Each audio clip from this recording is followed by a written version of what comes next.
신불리라고 하는 애칭까지 얻으셨던 분이죠. 정의당의 심상정 의원. 난 내 편이야 이런 제목의 자서전격의 책을 펴내셨네요. 그래서 정말 오래간만에 스튜디오에 직접 초대했습니다. 어서 오십시오. 네, 안녕하세요. 네. 아직 60 안 되셨죠? 그죠? 아직 안 됐죠. 네. 근데 벌써 자서전을 내세요? 아니, 자서전이라기보다 자서전격 책 제가 그렇게 소개했는데. 그러니까 제가 살아온 삶에 대해서 이제 보고 드리는 게 필요하겠다. 그런 생각을 했죠. 왜요? 지난 대통령 선거 이후에 뭐 제가 비록 5당 후보 중에서 꼴찌를 했지만 그래도 좀 많이 떴습니다. 네. 그래가지고 신불리. 네, 그래가지고 이제 뭐 어떻게 살아왔나 궁금해하시는 분이 많고 어떻게 뭐 25년 노동운동을 했냐 이렇게 해서 제가 살아온 삶에 대한 질문을 많이 받았어요. 네, 그 이후에. 네, 그래서 정치인의 말과 행동은 그 사람이 살아온 과정으로 판단하기도 하지 않습니까? 그게 그렇죠. 중요하죠. 그렇죠. 그래서 뭐 좀 의무라고 생각이 됐어요.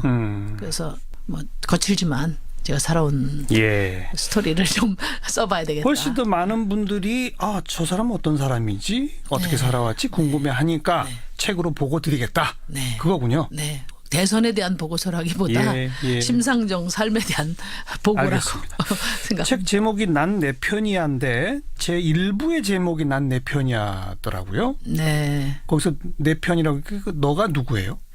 그냥 제가 생각할 때 변화를 열망하는 사람들, 자기 삶을 지키기 위해서 변화를 말하는 사람들, 또 변화를 조직하는 사람들이라고 생각하죠. 나는 변화를 열망하는 사람들 편이다. 네. 시골 아이가 시작입니다. 돼지 잡으러 다니던 소녀. 아마 요즘 청년들은 상상을 못할 것 같아요. 왜 돼지를 잡으러 다니셨어요?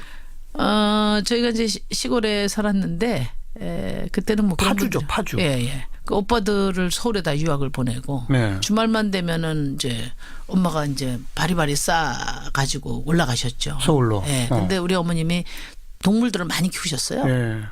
돼지를 많이 키우셨는데 돼지가 엄마가 없다는 거를 어떻게 기가 막히게 알아요. 그 주말에 엄마가 안 계실 때 이렇게 우리를 뛰쳐나오더라고. 도망가요? 네. 그러면 도리가 없지 않습니까? 제가 열심히 쫓아다니면 못 쫓아다니잖아요. 그러면 이제 그 모습 보면서 동네 어른들이 우리에다 갔다가 이렇게 가두는데 이제 도와주시고 그랬죠. 네. 노는 친구들과 친한 모범생? 아니 제가 이제 시골에 살다 보니까 초등학교 4학년 때까지 시골에 있었거든요. 시골에는 뭐 그 학교가 한 학년에 한 반씩밖에 없는데 그래서 주로 뭐 산과들 돌아다니면서 뭐 개구리 잡고 또 개울에 가서 미역 감고 이렇게 살다가 서울 와서 서울 생활이 굉장히 답답했어요. 학교 생활이. 그래서 초등학교 4학년 때 서울로 온 거예요? 네네. 그렇죠. 이제 중고등학교 가니까 거의 여기는 입시 분위기고. 그렇죠. 오로지 공부하는 거 말고는 어떤 뭐 문화가 없다 보니까 제가 이제 고등학교 때 그래서 어떤 출구를 찾은 게 야구장 다니는 거였죠. 그래서 고교 야구 리포터도 제가 했습니다. 그래요? 예. 그래서 야구인들 그래도 그때 많이 인연이 됐죠. 근데 제가 다니던 충암여중이 당시에 충암고등학교가 저는 여중을 다녔는데 충암고등학교가 고교 야구에서 그래도 뭐 한 최소한 준중결승은 올라가고 뭐 결승까지 올라간 적도 있어요. 그래요. 잘했어요. 그래서 준중결승만 올라가면은 여중생들을 다 동원했습니다. 동대문 운동장에. 근데 거기 가면은 탁 트인 공간에 그린 필드에다가 또 뭐 홈런이라도 치면은 그 통쾌함이 꽤 크지 않습니까? 응원가도 막 다 부르고. 그 분위기가 너무 좋아서 제가 야구장을 많이 다니죠. 그래서 중학교 졸업하고 고등학교 가서도 그 야구장을 못 잊어서 제가 고등학교 1학년 때부터 재수를 결심하고 대학은 아예 재수로 가겠다. 네, 그러고서 좀 이제 야구장도 다니고 또 이제 그 학교에서 끝나자마자 종례 시간부터 학원으로 쫓아가는 친구들 말고 좀 여유 있는 친구들하고 같이 이렇게 어울렸던 기억이 나요. 저 조용필도 많이 쫓아다니고. 그러니까 여유 있게 고교 생활을 보내고 대학은 아예 재수해서 간다. 제가 계획대로 했습니다. 그러셨군요. 역사교육과 서울대학교 7, 8학번이시고 근데 골치 아픈 여대생이라는 챕터가 있어요. 저는 이제 대학 들어갈 때 교육자가 돼야 되겠다. 선생님 돼야 되겠다. 근데 그 역사교육과가 생각이 있죠. 뚜렷해서 사범대를 갔어요. 예. 그래가지고 이제 들어가서 그때 뭐 한참 제가 78년도 입학했으니까 79년도에 박정희 대통령이 피살되고 80년도 광주항쟁이고 말하자면 이제 독재 정권의 말기 시대라서 그렇죠. 뭐 아시겠지만 학교가 굉장히 시끄럽잖아요. 예. 그래도 저는 갈 길이 뚜렷했기 때문에 데모하고 학생운동하고 하는데 이제 처음에는 좀 거리를 두려고 안 했는데 간다? 예, 거리를 두려고 했는데 제가 하고 싶은 일을 하려고 하다 보니까 결국은 그 독재 정권하고 맞설 수밖에 없게 되더라고요. 예를 들어서 뭐 읽고 싶은 책을 마음대로 읽으려고 해도 예. 당시에 뭐 전환시대 논리 이런 거는 이제 금소가 돼서 안 되고 그렇죠.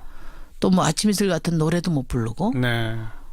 그다음에 이제 그 학교 그 강의실까지 정보 형사들이 와서 진을 치고 또 제가 사귀고 싶은 남자들을 쫓아다녀 보면 영락없이 운동권이고 그러니까 뭐 방법이 없더라고요. 예. 그래서 제가 그 사귀고 싶은 남자 친구를 포기할 수 없어서 제가 학회까지 그 운동권에 발을 들여놓게 됐는데 이제 그 세계에 들어가니까 이제 더 센 운동권이 돼버렸죠 제가. 그렇죠.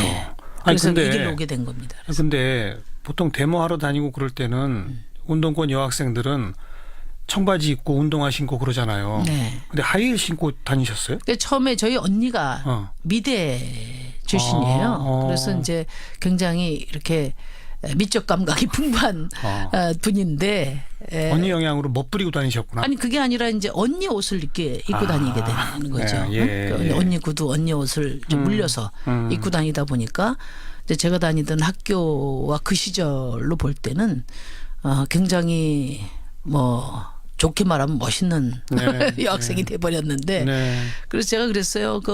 제가 이제 운동권이 되기 전까지는 어떻게 운동권은 뭐 하나같이 다 청바지에 운동화에 그러니까요. 커트머리 너무 획일적인 거 아니냐.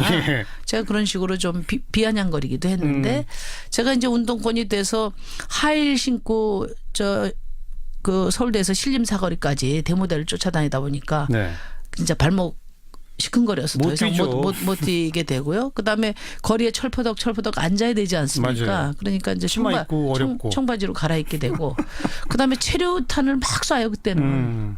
이 머리가 기니까요. 온 머리에 엉겨가지고 그렇죠.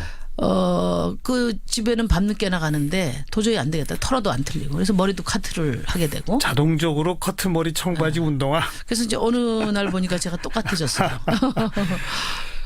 학생운동 시절에 뭐 혹시 투옥되거나 그러진 않았습니까? 학생운동 시절에는 제가 오히려 이제 주류 학생운동 이제 남학생 중심의 학생운동권에 맞서 제가 싸웠고요.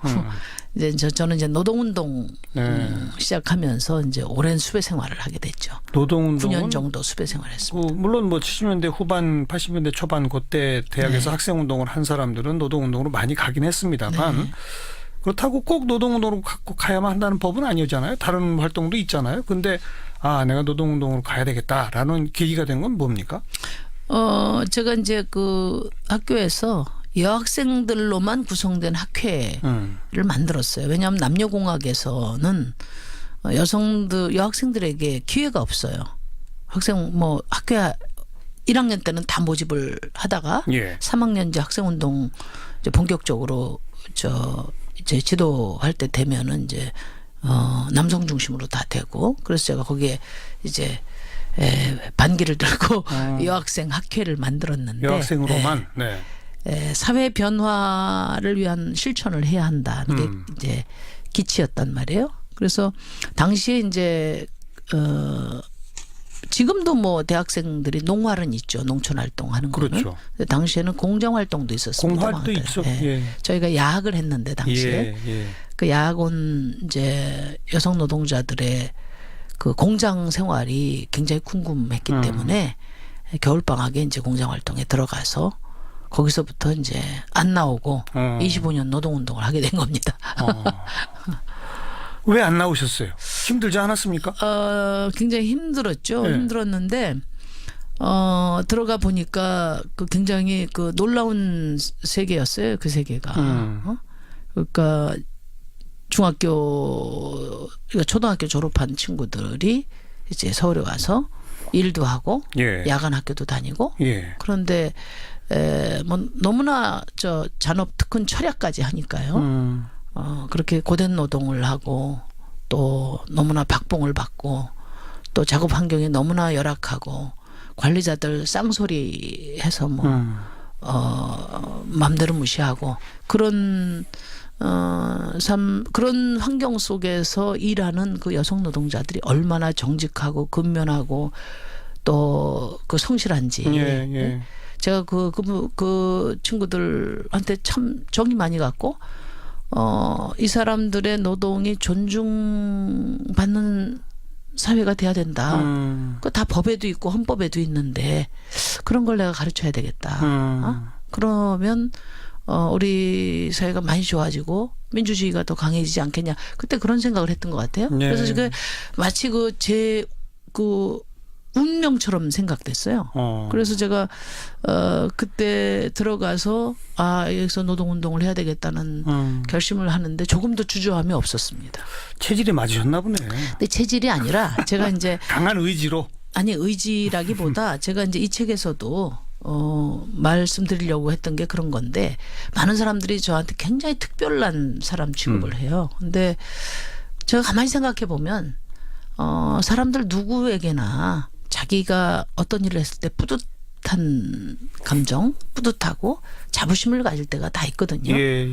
자기가 뭔가 의미 있는 삶을 살고 싶은 열망이 다 있습니다. 너무나 각박해서 내몰리는 거지. 근데 제가 가만히 생각해 보면 제가 뭐 특별한 이념이 강해서라기보다 제가 원래 하려고 했던 게 교육자였고 그거하고도 좀 관련이 있을 뿐만 아니라 예.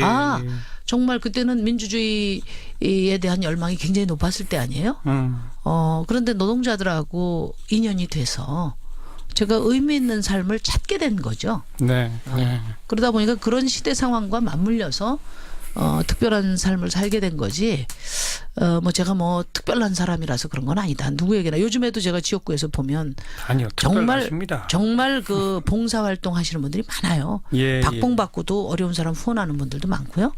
이제 그런 그 보통 사람들이 갖고 있는 자기 삶에 대한 어떤 자부심, 뿌듯함 그런 것을 그때 당시 저는 이제 좀 더 좀 제한된 공간 속에서 몰입했다.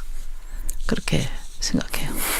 그 노동운동 하겠다고 공장 가셨던 분들 가운데 특히 또 여성분들의 경우는 우선 육체적으로 힘들고 그래서 오래 못 버티신 분들이 대부분 아니겠습니까? 근데 꿋꿋이 버티시고 또 그 현장에 저도 약간 탈진 해가지고요. 그때 예, 당시에 예. 젊은 나이인데도 왜냐하면 이제 워낙에 노동이 심하고 그러니까요. 그리고 이제 우리는 또 조직 활동을 하니까 그러니까 밤에도 퇴근해서 쉬지 못하고 퇴근해서 이제 또 그 공장 친구들하고 또 무슨 소그룹도 하고 그리고 끝나고 와서 또 활동가들끼리 또 토론도 하고 그러니까요. 이렇게 아주 거의 하루에 한 뭐 서너 시간씩 자고 또 저쪽에서 계속 쪼여오니까요. 네, 네. 또 경찰 정보과에서 막 이렇게 찾아다니고 그러니까 신경 쓰고 그래가지고 어느 날 이렇게 머리 꼭대기에서 찬바람이 계속 나오는 것 같은 느낌이 들더니 그게 탈진이라고 그러더라고요. 그래서 저도 한 6개월 고생했어요. 그 나이에. 그리고 이제 25년 노동운동 그리고 뭐 민주노동당 시절부터 정치 그리고 이제 대선 후보에 이르기까지는 뭐 대부분 다 알려져 있습니다. 네. 앞으로의 계획이랄까? 대통령 되는 게 꿈이죠. 뭐 대통령 돼야죠. 꿈인데 뭐 제가 대통령 되는 꿈은 곧 정의당이 집권 그러니까요. 예. 하는 그런 정치를 꼭 만들어 보고 싶다. 왜냐하면 그것이 시대 정신에 부합하는 정치가 될 거라는 믿음이 있기 때문에 그런 거죠. 그러니까 우리 뭐 저도 외국에 많이 안 나가봤지만 우리 대한민국을 다이나믹 코리아라고 부르지 않습니까? 예. 근데 뭐 다른 분야 빼고 정치 분야만 이야기하면 정치 분야처럼 이렇게 잦고 소란스러운 변화가 많은데도 없어요. 근데 중앙선관위에서 87년 이후에 중앙선관위원회에 등록된 정당 수가 무려 200개 됩니다. 200개. 예, 예. 아마 우리 시민들 잘 모르실 텐데 5년 전 대통령 선거 때 후보들이 소속돼 있던 정당은 이번 대통령 선거에 하나도 없습니다. 그 이름은. 네, 네. 예, 그래서 정말 다이내믹. 늘 변화하지만 예. 결코 변화하지 않는 우리 정치. 그러니까 다이나믹 코리아라는 건 우리 사회 보수성의 또 다른 그 표현이다 이런 생각을 해요. 본질은 왜냐하면 안 변하고 겉모양만 바뀐다. 그러니까 잦고 빠른 변화가 예, 꼭 필요한 변화. 예. 본질적인 변화를 늘 가로막아 왔거든요. 그렇죠, 그렇죠. 예, 그래서 오래 걸리지만 오래가는 변화, 제대로 된 변화를 만들고 싶다. 그게 이제 저와 정의당이 이런 어려운 길을 자임한 이유이기도 하죠. 네. 근데 지난 촛불 지나면서 저는 뭐 우리 사회의 변화, 특히 정치적 변화의 시간이 매우 압축적으로 진행될 거라는 생각을 앞으로 합니다. 예, 예. 여전히 지금 국회는 촛불 이전의 정치 질서가 지배하고 있지만은 이제 우리 국민들이 무엇이 걸림돌인지를 또 보고 계시기 때문에 네. 저는 뭐 어떤 식으로든지 앞으로 변화가 있을 거다.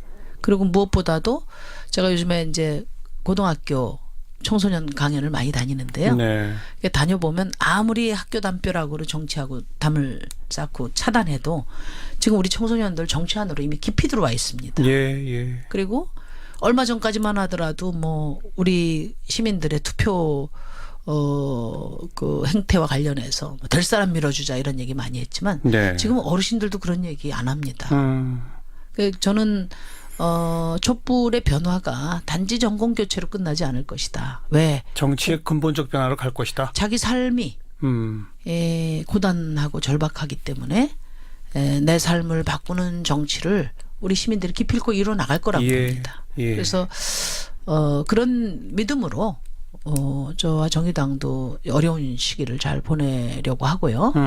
또 국민들께서 미래에 대한 희망을 가질 수 있도록 알겠습니다. 저희가 잘 갖추려고 합니다. 그래서 최근에 제가 연말까지는 정치 현안에 대해서 어떤 인터뷰도 안 한다고 선언을 했고 제가 관심을 갖는 현안은 선거제도 개혁입니다. 네. 그래서 그 선거제도 개혁을 어떤 식으로든지 이루어서 민심 그대로 국회가 구성될 수 있게 그런 변화가 이루어진다면 예. 뭐 저희 역할도 좀 더 커지지 않겠나 그런 생각입니다. 지방선거 다음 총선에는 분명히 획기적인 어떤 변화가 있을 것이다. 지방선거는 뭐 당장에 지금 저도 변화가 어쨌든 어려운데 그렇다면 이제 정의당이 불쑥불쑥 클 것이고 심상정 대통령도 멀지 않았다. 그 말씀. 2020년도에 국회의원 선거인데 이제 선거제도가 바뀐다면은 저는 뭐 2020년도에 우리 정의당이 제1야당을 목표로 뛴다. 네. 이렇게 계획을 갖고 있고요. 국민들께 지금 민주당이 집권당 아닙니까? 제1야당이 자유한국당인 대한민국 정치와 제1야당이 정의당인 대한민국 정치를 한번 상상해 보시라. 예. 그 말씀 드리고 싶어요. 알겠습니다.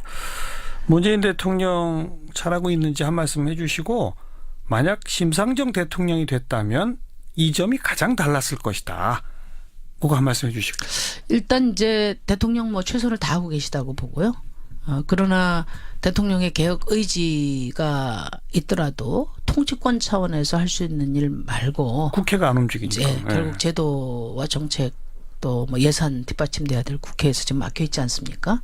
그래서 우리 아마 국민들도 잘 보고 계실 것 같아요. 정권 교체도 중요하지만 네. 국회가 어떻게 바뀌는 것이 더 중요하다. 그렇죠. 그런 말씀 드리고요. 제가 이제 뭐 대통령 잘하고 계신데 문제는 이제 국회가 뒷받침이 안 되죠. 그래서 무조건 반대로 뻗대는 야당들도 문제지만 또 대통령 입장에서는 이 여소야대 누가 대통령이 되더라도 여소야대 국회에서 어떻게 국정 운영에 그 에너지를 만들 수 있을 것인가가 지난 대선에 아주 중요한 쟁점이었습니다. 그렇습니다. 그런 점에서 보면 조금 더 문재인 정부가 국회를 파트너십으로 삼을 수 있는 적극적인 협치 또는 연대 방안을 더 적극적으로 만드셨으면 좋았지 했겠나 이런 아쉬움이 있습니다. 초기부터 예. 협치와 연대 구조를 딱 만들었으면 물론 뭐 쉽지는 않은데요. 알겠습니다. 저는 뭐 최소한 이제 자유한국당은 뭐 무조건 반대니까 할 수 없고 바른정당까지는 그것이 연정이든 또는 정책 공조든 최대한 끌어안아서 예. 집권 1년 차 이번 정기국회 때 공수처법이나 또 최저임금을 뒷받침하는 이런 필수 법안들을 다 좀 처리를 하고 또 그렇게 다수를 확보하고 있어야 트럼프에게도 당당할 수 있지 않나. 예. 그런 점에서 좀 아쉽다. 아쉬움이 있습니다. 심상정 대통령이 됐다면 그걸 만들었을 것이다. 뭐 됐을지는 모르겠지만 가장 중점적인 그런 과제로 삼았을 것 같습니다. 알겠습니다. 오늘 여기까지 말씀 들을게요. 네. 2020년 총선에서 제1야당 정의당의 목표 꼭 이루어내시기를 기대하면서 네, 열심히 해보겠습니다. 지켜보겠습니다. 네. 고맙습니다. 감사합니다. 정의당 심상정 의원이었습니다. 학생운동 시절에는 제가 오히려 이제 주류 학생운동 이제 남학생 중심의 학생운동권에 맞서 제가 싸웠고요. 이제 저는 이제 노동운동 시작하면서 이제 오랜 수배 생활을 하게 됐죠. 노동운동은 9년 정도 수배 생활했습니다. 물론 뭐 70년대 후반, 80년대 초반 그때 대학에서 학생운동을 한 사람들은 노동운동으로 많이 가긴 했습니다만 그렇다고 꼭 노동운동으로 가야만 한다는 법은 아니잖아요. 다른 활동도 있잖아요. 근데 내가 노동운동으로 가야 되겠다라는 계기가 된 건 뭡니까? 제가 이제 그 학교에서 여학생들로만 구성된 학회를 만들었어요. 왜냐하면 남녀공학에서는 여학생들에게 기회가 없어요. 학교 1학년 때는 다 모집을 하다가 3학년 이제 학생운동 이제 본격적으로 이제 지도할 때 되면은 이제 남성 중심으로 다 되고 그래서 제가 거기에 이제 반기를 들고 여학생 학회를 만들었는데 여학생으로만 사회 변화를 위한 실천을 해야 한다는 게 이제 기치였단 말이에요. 그래서 당시에 이제 지금도 뭐 대학생들이 농활은 있죠. 농촌 활동하는 거는. 그렇죠. 당시에는 공정 활동도 있었습니다. 공활도 있었. 저희가 야학을 했는데 당시에 그 야학원 이제 여성 노동자들의 그 공장 생활이 굉장히 궁금했기 때문에 겨울 방학에 이제 공장 활동에 들어가서 거기서부터 이제 안 나오고 25년 노동운동을 하게 된 겁니다. 왜 안 나오셨어요? 힘들지 않았습니까? 굉장히 힘들었죠. 힘들었는데 들어가 보니까 그 굉장히 그 놀라운 세계였어요. 그 세계가. 그러니까 중학교, 아마 요즘 청년들은 상상을 못할 것 같아요. 왜 돼지를 잡으러 다니셨어요? 저희가 이제 시골에 살았는데 그때는 뭐 파주죠, 파주. 예. 그 오빠들을 서울에다 유학을 보내고 주말만 되면은 이제 엄마가 이제 바리바리 싸 가지고 올라가셨죠. 서울로. 근데 우리 어머님이 동물들을 많이 키우셨어요. 돼지를 많이 키우셨는데 돼지가 엄마가 없다는 거를 어떻게 기가 막히게 알아요.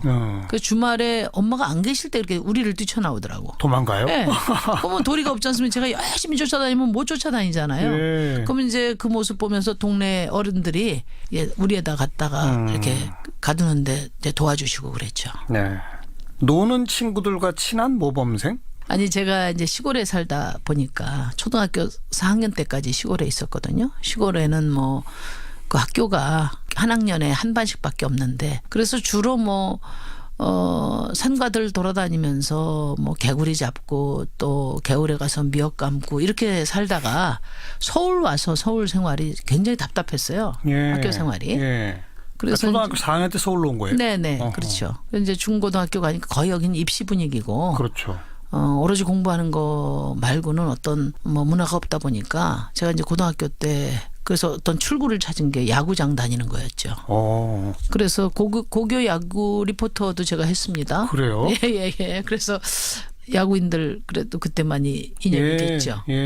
근데 제가 다니던 충암여중이 당시에 그 충암고등학교가 저는 여중을 다녔는데 충암고등학교가 고교 야구에서 그래도 뭐 최소한 준중결승은 올라가고 뭐 결승까지 올라간 적도 있어요. 그래요. 잘했어요. 그래서 준중결승만 올라가면은 여중생들을 다 동원했습니다. 동대문 운동장에. 예. 근데 거기 가면은 탁 트인 공간에 그리고 그러니까 뭐 방법이 없더라고요. 예, 그래서 예. 제가 그 사귀고 싶은 남자친구를 포기할 수 없어서 제가 학회 그러니까 그 운동권에 발을 들여놓게 됐는데 이제 그 세계에 들어가니까 이제 더 센 운동권이 돼버렸죠 제가. 그렇죠.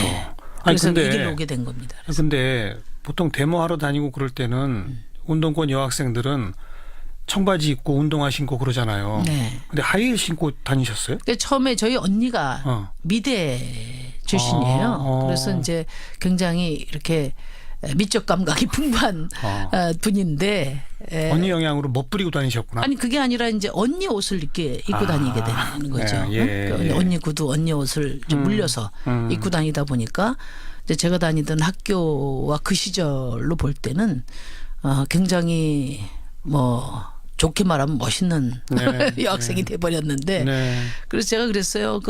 제가 이제 운동권이 되기 전까지는 어떻게 운동권은 뭐 하나같이 다 청바지에 운동화에 그러니까요. 커트머리 예. 너무 획일적인 거 아니냐. 예. 제가 그런 식으로 좀 비아냥거리기도 했는데 제가 이제 운동권이 돼서 하이힐 신고 그 서울대에서 신림사거리까지 대모대를 쫓아다니다 보니까 네. 진짜 발목 시큰거려서 더 못 이상 뛰죠. 못 뛰게 되고요. 그다음에 거리에 철퍼덕 앉아야 되지 않습니까? 맞아요. 그러니까 이제 치마 입고 어렵고. 청바지로 갈아입게 되고 그다음에 체류탄을 막 쏴요 그때는. 이 머리가 기니까요. 온 머리에 엉겨가지고 그렇죠. 그 집에는 밤늦게 나가는데 도저히 안 되겠다. 털어도 안 틀리고 그래서 머리도 카트를 하게 되고 자동적으로 커트머리 청바지 운동화. 그래서 이제 어느 날 보니까 제가 똑같아졌어요. 학생운동 시절에 뭐 혹시 투옥되거나 그러진 않았습니까? 빈 필드에다가 또 뭐 홈런이라도 치면은 그 통쾌함이 꽤 크지 않습니까? 응원가도 막 다 예. 부르고. 예. 그 분위기가 너무 좋아서 제가 야구장을 많이 다니죠. 그래서 중학교 졸업하고 고등학교 가서도 그 야구장을 못 잊어서 제가 고등학교 1학년 때부터 재수를 결심하고 대학은 아예 재수로 가겠다. 네, 그러고서 좀 이제 야구장도 다니고 예. 또 이제 그 학교에서 끝나자마자 종례 시간부터 학원으로 쫓아가는 친구들 말고 좀 네. 여유 있는 친구들하고 같이 이렇게 어울렸던 기억이 나요. 저 조용필도 많이 쫓아다니고. 그러니까 여유 있게 고교 생활을 보내고 대학은 아예 재수해서 간다. 제가 계획대로 했습니다. 그러셨군요. 역사교육과 서울대학교 네. 7, 8학번이시고 네. 근데 골치 아픈 여대생이라는 챕터가 있어요.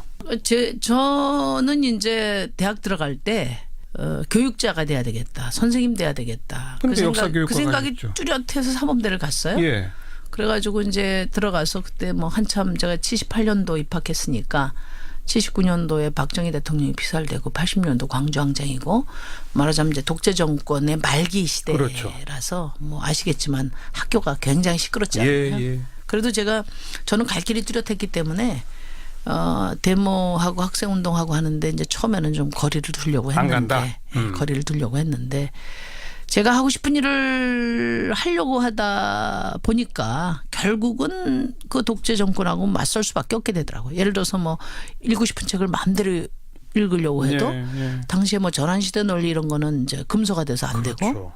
또 뭐 아침 이슬 같은 노래도 못 부르고 네. 그다음에 이제 그 학교 그 강의실까지 정보 형사들이 와서 진을 치고 또 제가 사귀고 싶은 남자들을 쫓아다녀 보면 영락없이 운동권이 분리라고 하는 애칭까지 얻으셨던 분이죠. 정의당의 심상정 의원. 난 내 편이야 이런 제목의 자서전격의 책을 펴내셨네요. 그래서 정말 오래간만에 스튜디오에 직접 초대했습니다. 어서 오십시오. 네, 안녕하세요. 네. 아직 60 안 되셨죠? 그죠? 아직 안 됐죠. 네. 근데 벌써 자서전을 내세요? 아니, 자서전이라기보다 자서전격 책 제가 그렇게 소개했는데. 그러니까 제가 살아온 삶에 대해서 이제 보고 드리는 게 필요하겠다. 그런 생각을 했죠. 왜요? 지난 대통령 선거 이후에 뭐 제가 비록 5당 후보 중에서 꼴찌를 했지만 그래도 좀 많이 떴습니다.